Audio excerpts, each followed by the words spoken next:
The Trump-Putin summit. The White House has officially pinned down Anchorage, Alaska for the Trump-Putin summit, setting the stage for what could be a pivotal one-on-one talk about ending the Ukraine war.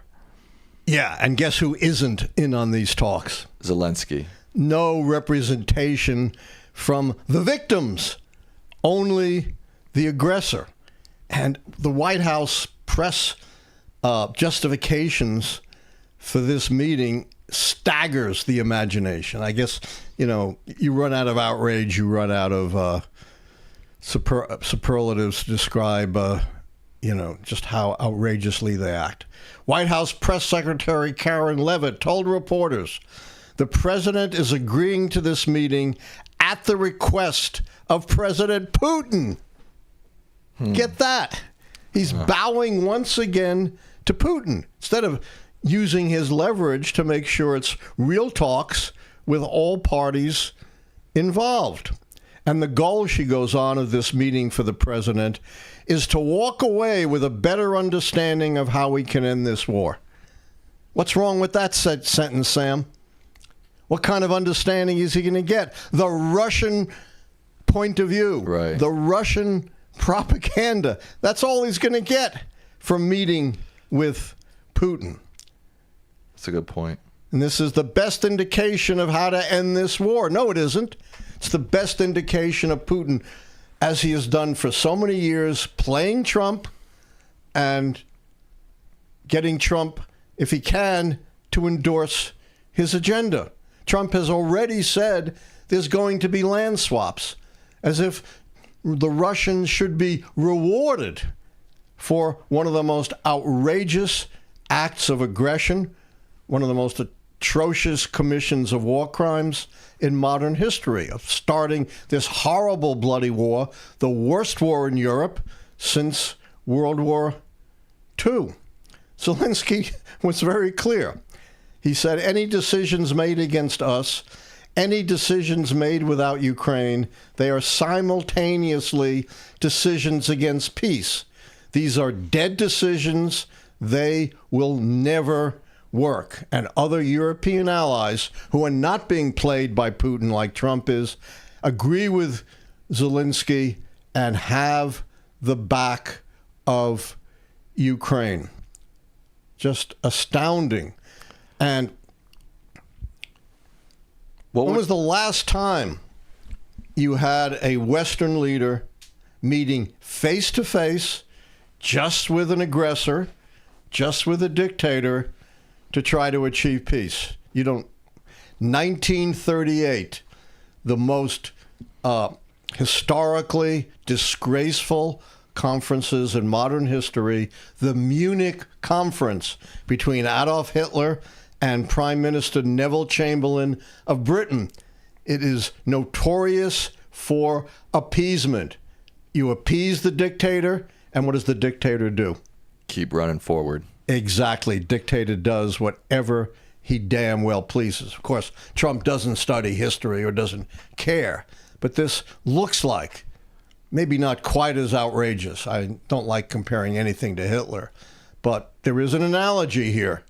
And you cannot achieve a just peace just by meeting with the aggressor. Here's something else that they said that I couldn't believe.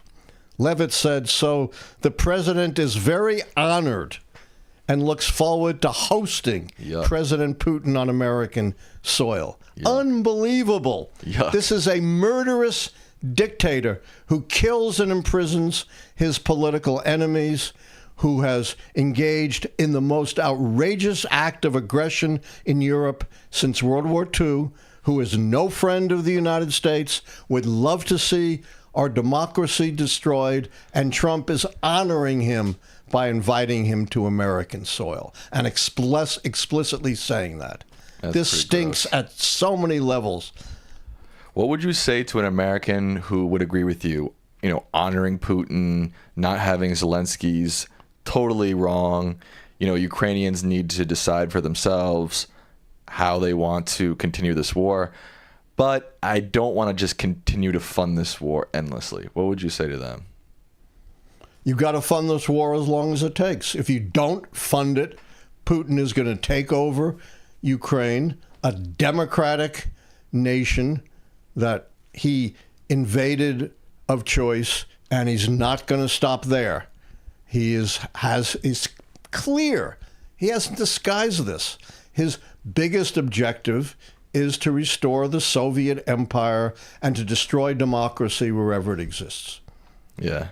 I think that's an effective message for sure, but I also fear that a lot of Americans, again, it's a war in a foreign country, thousands of miles away.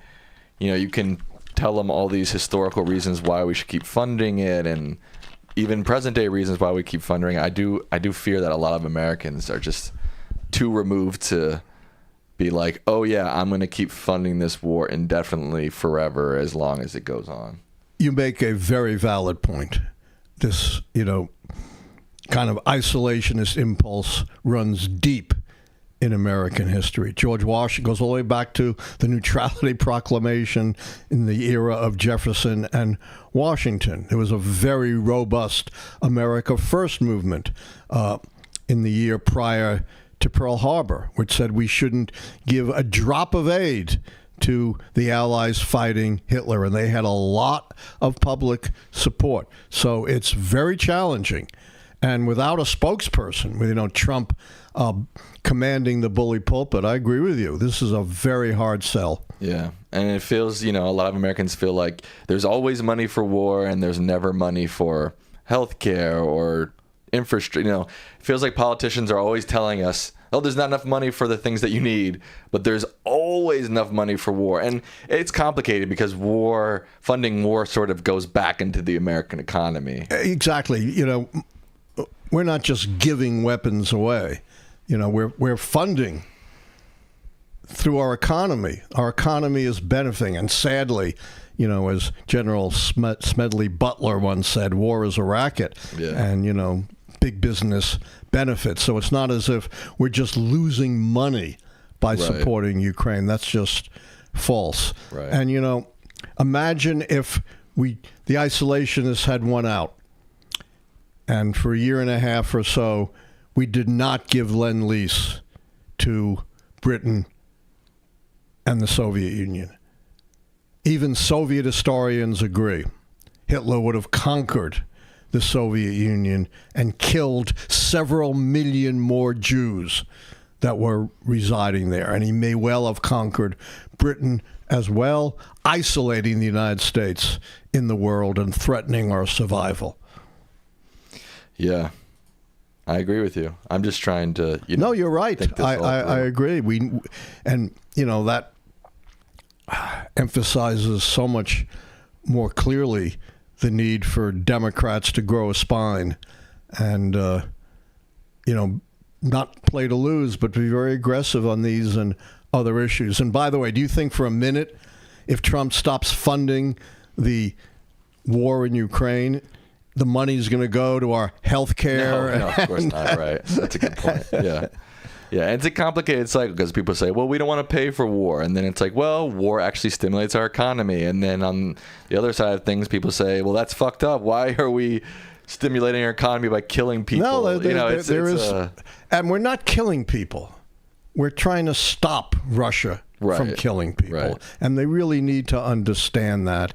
And the alternative is so much worse. If he takes on if he conquers Ukraine, then the burden on America will increase 100-fold from what it is now.